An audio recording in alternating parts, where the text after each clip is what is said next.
Meus irmãos e meus amigos, estamos juntos mais uma vez diante da palavra do Senhor para mais uma mensagem. Nós estamos lendo e estamos estudando aqui sobre a volta do Senhor Jesus, especialmente o arrebatamento. Dentro do arrebatamento, como disse o apóstolo Paulo, haverá então, logo após o arrebatamento, uma reunião com o Senhor. Uma reunião com o Senhor Jesus. Portanto, encontro marcado. Eu gostaria de estar lendo mais uma vez a palavra do Senhor para a nossa introdução, no capítulo 15 do apóstolo Paulo, escrevendo aos Romanos, no capítulo 15, do versículo 4 especialmente, Paulo deixou um texto muito interessante para nós. Capítulo 15, versículo 4 da epístola escrita por Paulo aos Romanos, quer dizer, aos crentes que estavam em Roma, aos salvos que estavam em Roma. Ele escreveu: porque todo o que dantes foi escrito para nosso ensino foi escrito para que, pela paciência e consolação das Escrituras, tenhamos esperança. Portanto, estamos fazendo aqui algum questionamento dado a este assunto para o futuro. Como se pode crer em um assunto que está para o futuro se nós não estamos vendo, se nós não estamos percebendo ou apalpando? Qual a base que nós temos para fazermos tais afirmações? Ora, nós aprendemos na mensagem anterior que há dois princípios. Nós falamos sobre um deles na mensagem anterior, a fé. É impossível se crer no futuro a não ser pela fé. É impossível se ver o futuro a não ser pela fé. Porque fé é aquilo que se vê no futuro, aquilo que se vê que não está à vista dos nossos olhos. Portanto, a fé é a capacidade que nós temos de olhar para o futuro e crer naquilo que vai acontecer, baseado na palavra de Deus. E o segundo princípio é a palavra de Deus escrita. Não podemos crer no futuro a menos que nós tenhamos uma base e uma confiança na palavra do Senhor, na palavra escrita. Por isso, Paulo diz aqui com muita clareza, olha a precisão que Paulo escreve esse texto. Porque tudo quanto dantes foi escrito, para nosso ensino foi escrito. Portanto, ele está dizendo que a Bíblia Sagrada é a base do nosso ensinamento. A Bíblia Sagrada é a base, é a fonte de todo o ensinamento cristão, para que, pela paciência e consolação das Escrituras, tenhamos esperança. Ele está dizendo que a Bíblia Sagrada foi escrita para nosso ensino, não podemos aprender a verdade fora da palavra de Deus, mas também para que o objetivo da escrita da Bíblia, para que, pela paciência das Escrituras, tenhamos esperança. Quer dizer, sejamos consolados e tenhamos esperança. A paciência da palavra de Deus é mostrada nos 1500, 1600 anos que foi escrita toda a palavra do Senhor. Os 39 livros do Velho Testamento, os 29 livros, os 27 livros do Novo Testamento, fazendo aí um total de 66 livros, foram escritos, acredite, num período de 1500 a 1600 anos. Deus usou durante toda essa escrita aproximadamente 40 homens para escrever toda esta palavra. Haja paciência. Então ele está dizendo, pela paciência e consolação das Escrituras, tenhamos esperança. Deus quer que tenhamos esperança, mas não pode haver esperança fora da palavra de Deus, porque tudo aqui é tão somente passageiro. Todas as coisas, por melhores que sejam, por mais belas que sejam, por mais satisfatórias que sejam, elas apenas são passageiras. A palavra de Deus, ela vive e permanece para sempre. O próprio Jesus Cristo disse que passará os céus e a terra, mas a sua palavra não passará. O profeta Isaías disse que tudo aquilo que Deus pronunciou não voltará vazio, mas cumprir-se-á o objetivo para o qual a palavra foi dita. Portanto, nós cremos que a palavra de Deus, de acordo com o que disse o apóstolo Paulo, além de ser escrita para nosso ensino, nós temos, através da paciência e consolação das Escrituras, nós temos a esperança. Portanto, é nesta esperança que nós estamos olhando para o futuro, estamos vendo Jesus voltar, Estamos vendo termos uma reunião com ele. O que será tratado nesta reunião? Veremos isto nas próximas mensagens. Portanto, a base da nossa tese, a base do nosso ensino é a palavra de Deus escrita. Não podemos errar aqui. Toda e qualquer mensagem pregada, para ela ser uma mensagem espiritual, ela tem que estar fundamentada na palavra de Deus, porque ela foi escrita para nosso ensino. Tudo aquilo que queremos aprender de fundamental, de bom para a nossa vida, tem que estar dentro da palavra de Deus. A Bíblia Sagrada deve ser o livro sagrado para ensinos sagrados, porque só ela fala com precisão, com acerto 100% do próprio Deus, do próprio Jesus Cristo, porque ela é a palavra de Deus. Jesus censurou os fariseus no capítulo 22 de Mateus. Se você quiser ler em casa o capítulo 22, leia. Você vai ver que os fariseus, aquela raça religiosa, aquele povo que ostentava ter os preceitos da lei de Deus, Jesus Cristo censurou como errados. Ele disse: vós errais não conhecendo as Escrituras e nem o poder de Deus. Capítulo 22, versos 29 do livro de Mateus. Portanto, observa que Jesus censurava aqueles homens, não por eles não saberem ler, não por eles não terem conhecimento, mas porque não conheciam a palavra de Deus, por ignorarem a palavra de Deus, porque o conhecimento dos fariseus estava nas sombras das coisas futuras, isto é, estava baseado na lei que Jesus Cristo veio para cumpri-la. Portanto, Jesus estava dizendo: vocês estão errados, não conhecendo as Escrituras e nem o poder de Deus. E ainda em João capítulo 8, verso 32, ele disse: conhecereis a verdade e a verdade vos libertará. Qual a verdade que nós precisamos conhecer para que sejamos libertos? A palavra do Senhor. Obviamente ele está falando dele mesmo, porque em João capítulo 14, verso 6, ele diz: eu sou a verdade. Então conhecereis a verdade e a verdade vos libertará.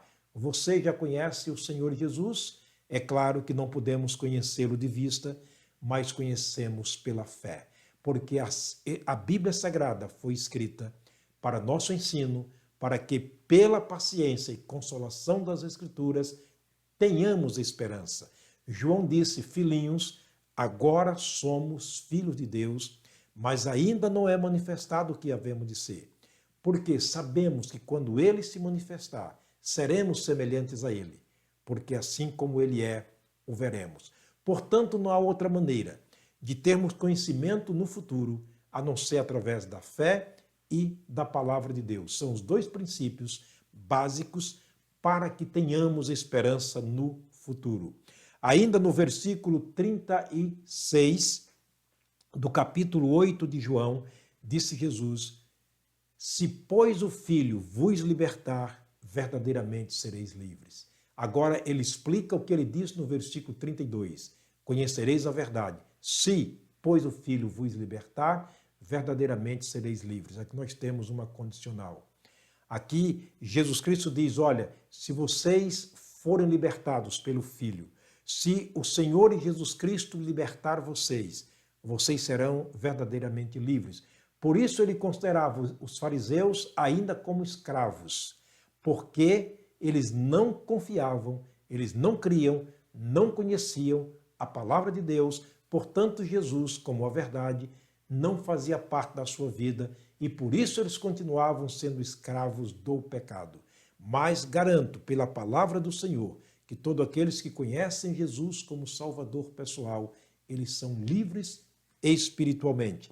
Ainda há um texto interessante, escrito pelo apóstolo Paulo ao seu colega de ministério, a Timóteo, no capítulo 3 da sua segunda epístola. Aqui ele diz algo profundamente importante para nós, e eu gostaria de estar lendo esse texto, referindo-se às Escrituras, isso que está escrito. Paulo instruía Timóteo para que ele fosse um grande homem, um grande pregador, um grande professor, um grande mestre, um grande servo de Deus, mas ele não descuidou de dizer a Timóteo que a base de tudo isto estava na palavra de Deus, porque tudo quanto dantes foi escrito para nosso ensino, para que pela paciência e consolação das Escrituras nós tenhamos esperança. E Paulo instruía a Timóteo no capítulo 3, versículo 16 e 17 da sua segunda epístola. Olha o que ele disse a Timóteo: toda a Escritura é divinamente inspirada e proveitosa. Toda a Escritura, não é toda a Escritura.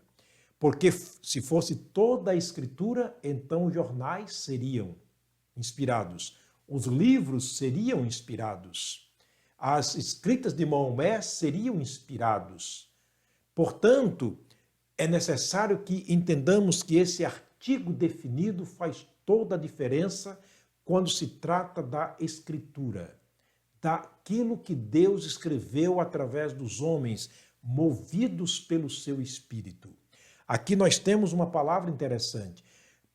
Toda a Escritura é divinamente inspirada e proveitosa para ensinar, para repreender, para corrigir, para instruir em justiça. Olha quantas coisas boas nós temos dentro desse versículo. É claro que aqui nós teríamos, no mínimo, 4 mensagens para pregar sobre este versículo. É claro que não é o nosso caso agora, mas o que Paulo está dizendo aqui é de profunda clareza, de grande necessidade para as nossas vidas. Toda a Escritura é divinamente inspirada. Todos os 39 livros do Velho Testamento, todos os 29 livros, os 27 livros do Novo Testamento são inspirados. É uma inspiração, é o fôlego de Deus através do seu Espírito Santo, movendo homens para escrever aquilo que estava no coração de Deus. Assim como os homens antigamente ouviram oralmente a voz de Deus falada, assim nós podemos hoje ler a palavra do Senhor e ver e ouvir o que ele tem a nos dizer, porque toda a Escritura é divinamente inspirada para nos ensinar. Se queremos aprender a verdade, temos que aprender na palavra de Deus. Queremos ser repreendidos, então lemos a palavra de Deus. Queremos ser instruídos, então lemos a palavra de Deus. Queremos ser corrigidos, então leiamos a palavra de Deus. O versículo 17 ele diz: para que o homem de Deus seja perfeito e perfeitamente preparado para toda boa obra. Queremos viver uma vida correta, queremos viver uma vida justa, frutífera, verdadeiramente diante de Deus, então leiamos e conheçamos a palavra do Senhor. Olha o que ele disse aos fariseus: vós errais não conhecendo as Escrituras e nem o poder de Deus. Algo interessante está escrito em Mateus capítulo 24. Mateus capítulo 24, verso 36, eu gostaria de ler sobre a palavra de Deus, o que disse Jesus para nós. Mateus capítulo 24, estou no livro de Marcos, agora Mateus capítulo 24. Olha o que ele diz no verso 34. O próprio Jesus falando: em verdade vos digo que não passará esta geração sem que todas essas coisas aconteçam. Nós estamos dentro de um tempo escatológico. Nós estamos falando sobre a volta do Senhor Jesus. E ele disse que muitas coisas aconteceriam até que ele voltasse. Muitas coisas têm acontecido, muitos sinais têm se cumprido, mas muitos sinais ainda haverá de se cumprir. Ele disse que todas essas coisas acontecerão dentro desse tempo, dentro da sua palavra. Ele disse, vou repetir mais uma vez o verso 34, em verdade vos digo, ele faz aqui um juramento sobre a sua própria palavra, porque ela é a verdade. Em verdade vos digo que não passará esta geração sem que todas essas coisas aconteçam. Ele está dizendo que a volta dele acontecerá nesta geração. A apostasia aconteceria nesta geração. O julgamento do mundo, o julgamento final aconteceria nessa geração. A reunião com ele nas nuvens aconteceria nesta geração. E para isso ele afirma dizendo: em verdade vos digo que não passará esta geração sem que todas essas coisas aconteçam. Isto baseado na sua palavra. Agora veja o versículo 35. O céu e a terra passarão, mas a minha palavra não passará. Portanto, querido, a base fundamental, a fonte fundamental de nossas mensagens, de nosso ensinamento é a palavra de Deus. Fora da palavra de Deus não há verdade. Ela é a verdade de Deus escrita para o nosso ensino, para a nossa consolação, para a nossa orientação. A única verdade que temos neste mundo é a palavra de Deus. Isso eu posso afirmar. Paulo disse que todo homem seja mentiroso, mas Deus verdadeiro. E Deus se revela através da sua palavra. O Senhor te abençoe, o Senhor te guarde. Eu quero terminar orando pela palavra pregada neste momento, a fim de que ela possa fazer bem à nossa alma. Vamos orar. Senhor, nosso Deus, nosso grande, eterno e poderoso Pai, o Deus da palavra escrita. Eu quero agradecer, Senhor, por ter deixado a tua palavra escrita. E nós temos acesso a essa palavra através da Bíblia, através das escritas aqui na Bíblia Sagrada, da escritura escrita na Bíblia Sagrada. Deus querido, obrigado por essa grande oportunidade que temos de estarmos juntos, aqui nos alimentando da palavra do Senhor escrita. Quero que os nossos irmãos e amigos estejam também sendo alimentados através da tua palavra, que cresçam espiritualmente, que tenham fé, ó Deus, ao ponto de poder ver o futuro daquilo que o Senhor dissera na tua palavra, esperando a volta do Senhor Jesus e a nossa maravilhosa, magnífica e linda reunião com Ele ali nas nuvens. Eu oro agradecido no nome do Senhor Jesus, o nosso amado Salvador. Amém. Querido, até a próxima mensagem, se Deus nos permitir, para mais uma verdade da sua palavra. Que Deus te abençoe, Deus te guarde, tenham todos um bom dia, um forte abraço de todo o nosso coração.